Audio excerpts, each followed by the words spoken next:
The next stage is to add some lace to this. Now I think this piece is really quite small. I've made it too small to probably get the best out of it, but I'm going to go with it just to see anyway, because I want to show you how I would put the lace in.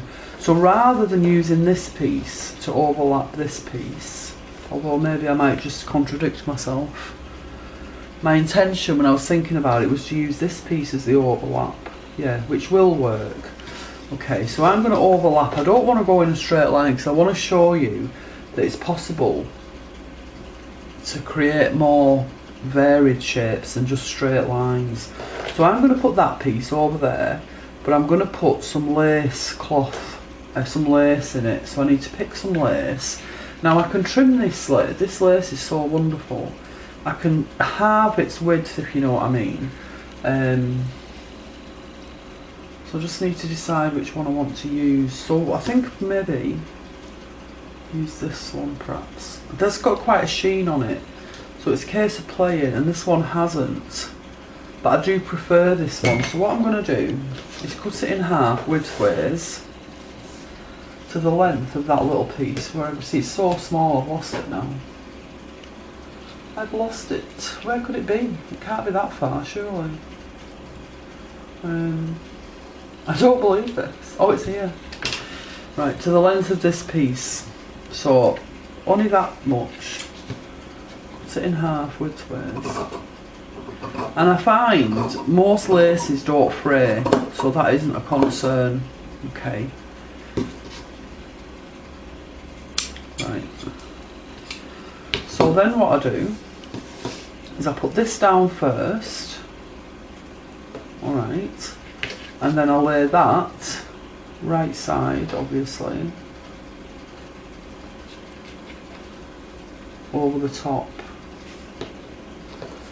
And then this is where the fiddling comes in, because I'll just get my pins. I need to make it fit, so I might have to pleat it. Now I could have cut, so bear in mind you can cut a really long piece and have loads of pleats if you want. So just fold that edge in there and pin that down. Okay. And then lay this piece down, making sure I'm pinning through the lace I've just added and the lower cloth as well. Alright. I'll just turn it around.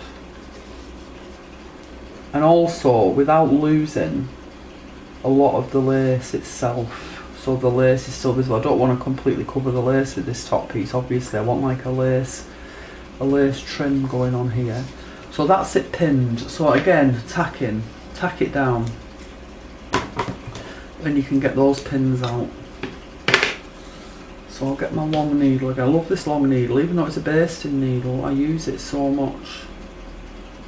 I've never seen basting needles before. I don't know how readily available they are in the UK. I suppose they are if you look for them, but I just always use a normal needle. And then again, somebody in this class, I get so many nice things in the post. In America, sent me some. They're an absolute fabulous gift. I'm so grateful. Stop sending me things in the post. I'm not worthy. Anyway, so just tacking. I've left a really long tail because it should help me identify later on where the tacking is to unpick it. So literally just roughly tacking this with big stitches all the way along to secure it. Then I can start to remove the pins.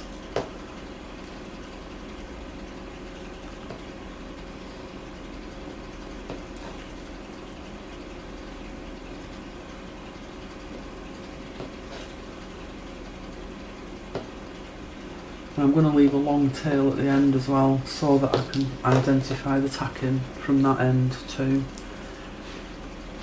Because it was a bit hairy for a minute before, ladies.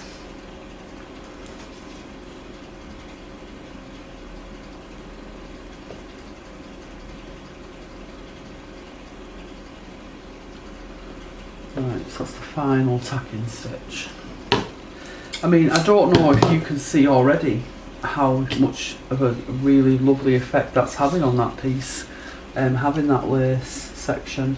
And don't worry that these are covered underneath, because they're there, you know, when you're handling it. If you made a throw and you were handling it, you would see it, you would see what's going on underneath there, because it's only lace, it's not like it's a solid piece of fabric you're putting on there.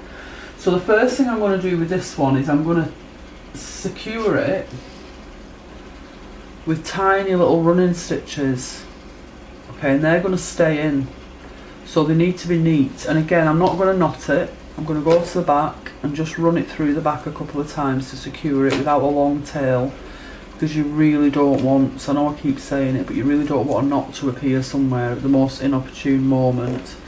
And I'm literally just going to stitch it, just little evenly spaced running stitches. They may or may not be visible, that doesn't matter, because there's so much beauty going on within this cloth that you're creating that is insignificant, and if they're neat it doesn't matter anyway. It just looks like added effort on your part. They're quite far apart, it's not like a row of running stitches along a hem, but they are neat and quite small, okay, but they're just more evidence of the care you've taken. And I'm doing it through the edge of this lace piece that I've placed over here, so that's what I'm focusing on, the edge of the lace piece, and hopefully the whole sandwich should be secured. Okay, some of them are getting concealed within the folds and the surface unevenness of the lace cloth, but that doesn't matter either. It's just tiny all the way along, and I'm nearly there. And then I'm going to take that tacking out as soon as I've done this, get the traumatic part over with. And I've just noticed something else that's a consideration, and if it hadn't happened to me at this point, it would have happened at some time in the future, so it's good that it's happened now, because I might have forgotten to tell you about it actually.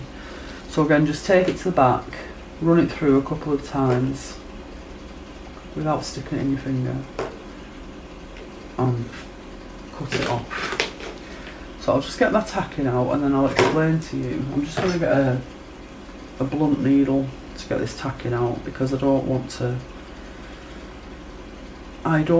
to pull any threads or anything here. So it's here.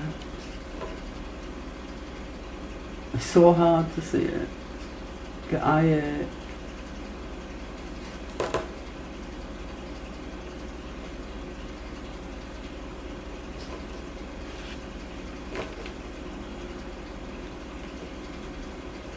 There, but I don't know how that's it, got it out right.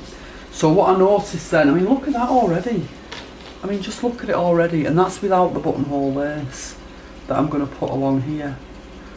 I mean, just, I can't even, there are no words, okay. Now what I noticed was, you might find that where you join pieces like that, and you've got a lot of open areas, that through the open area you can see bits from the back, like bits of the lace or whatever. So just very carefully trim them away from the opening on the front so you can't see them. That's all, just simple as that. Just trim them and discard them. That's much better because it's neater. And there again, just trim that so they're not encroaching on any of those holes and being visible from the front. And that's that done. So I mean, already, look, already. So now, exactly like, well, not exactly like I did before actually, that's not strictly true. In the manner of the way I did it before, I'm going to do my first roll of buttonhole, but this time I'm going to do it at the top edge of this lace I've just added, to add like, so it's like a double skirt if you will. So again, to the back, to run it through to secure it.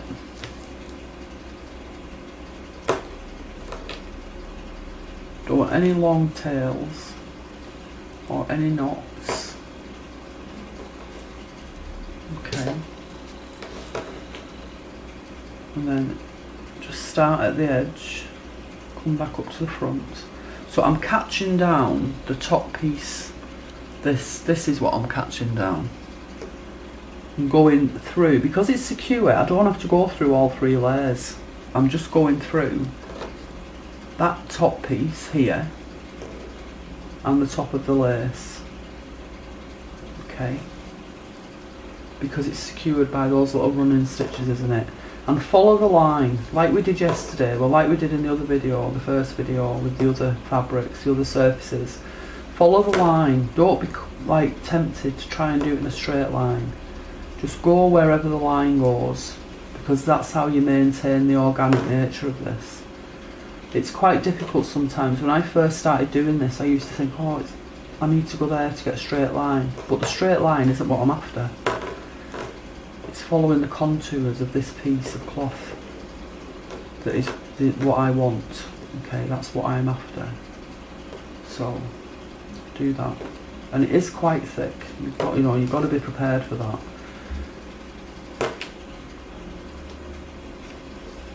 In some places anyway. So just do this all the way along. Really hope I get good pictures of this. I mean, even though it's a beautiful day out there, but it's a funny kind of light, even though the sun's shining. I've got a top in the washing machine that I want to get done so I can put it on the line.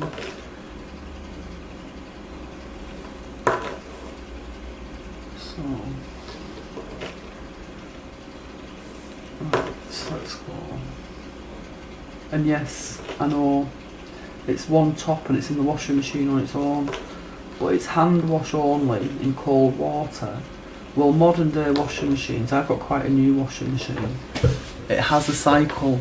It's a hand wash cold water cycle. So that's why it's in there on its own. But it's quite good because it kind of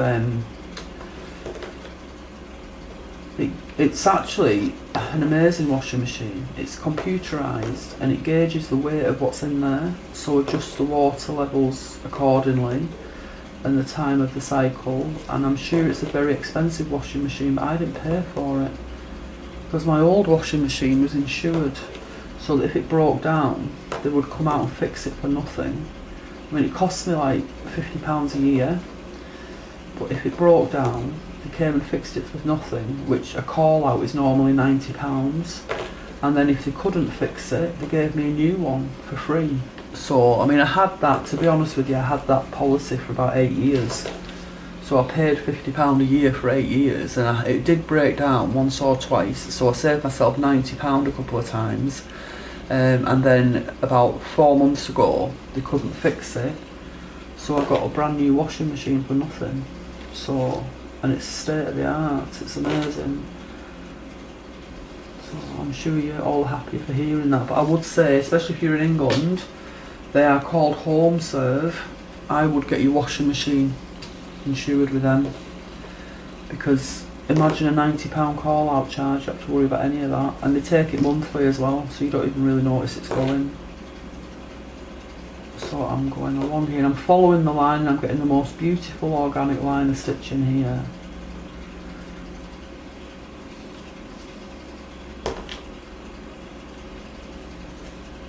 And it doesn't even matter, I've noticed that the lace at this point in this area, there's less of the lace visible in this area than there was at the beginning, meaning I've overlapped the top piece further down the lace here. And that was unintentional, I'm not going to lie, but that doesn't matter because it just adds to the organic nature of the piece. So I'm nearly across the whole way.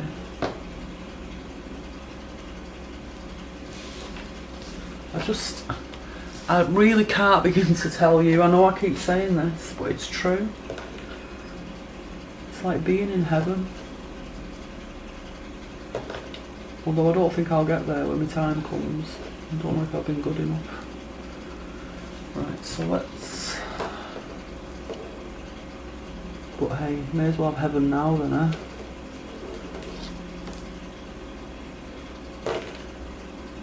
Alright, it's all the way along.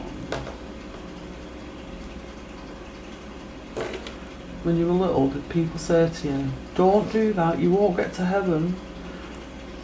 That was the daily mantra with me. Karen, stop that, you'll never get to heaven.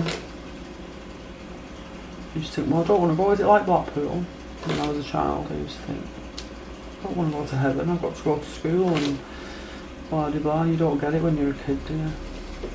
Right, all the way along. But I don't believe for 1 minute that I was ever that bad as a child that it would prevent me from getting into heaven. Come on. Anyway, I don't believe them. Right, so there, I mean, just, what can I say? If there is a heaven, and if they're doing this up there, then I better get there, or there'll be trouble. That's all I can say. Because spending the rest of my days and my after days doing this, I can't think of anything better. So now, blunt needle, again, which I can never find, even though I've just added it. Oh, there it is. More thread, and do my second run of buttonhole lace. And I defy you not to fall in love with this. You can't possibly get a proper sense of this and how it feels to have it, how it feels and how amazing it is until you've got it in your hand, honestly. So do it, just do it. And again, through the back a couple of times to secure.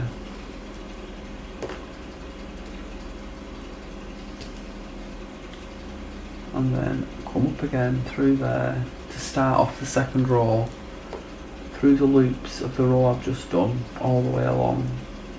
You can do more than one row buttonhole lace, you know, it's entirely up to you, and more than two I mean. If I find, it might be my intention, that if I do more than two it starts curling up on itself, but you might be more efficient, or proficient should I say, than me. Your tension might be different to mine. So you might be able to do more than two rows comfortably and be happy with how it looks. There's a woman who did one of my wrapping cloth classes, I won't mention her name, but she used to do masses and masses of rows and they always looked perfect. So she had a real skill for this, and you know, I think a lot of it's, I mean obviously it's a skill as well, but, and also the tension plays a part, I would think, the stitch tension. So if you want to do more than two rows, please do. In fact, if you want to do anything different to me, knock yourself out, I don't mind. I just want to inspire you, I just want you to feel what I feel now when I'm looking at this.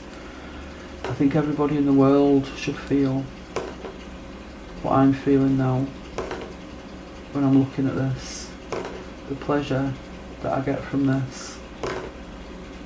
And I've said it before and I'll say it again, doctors should prescribe embroidery for general well-being. So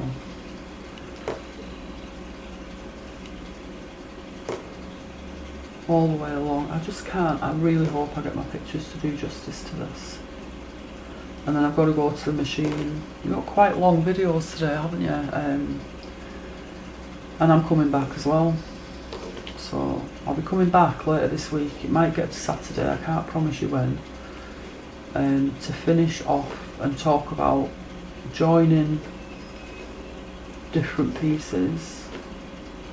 I don't know actually. Well, maybe how you could use different pieces. I might not be joining pieces, but I want to do a bit more work on this. Okay.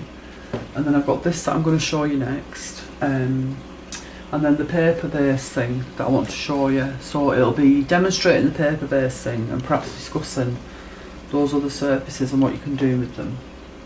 And that'll maybe Saturday, I'm not 100% sure yet. I would like to get it done before then, but it depends on how much I talk, to be honest, because I've got quite a few videos to make for Alchemy and Simply Stitch 4, and I don't know what possessed me to do 3 classes at once. I think it was because my son was moving to London and I just thought, well, he won't be here to worry about for his laundry and his food and cleaning his room and changing his bed. I'm going to have loads of time.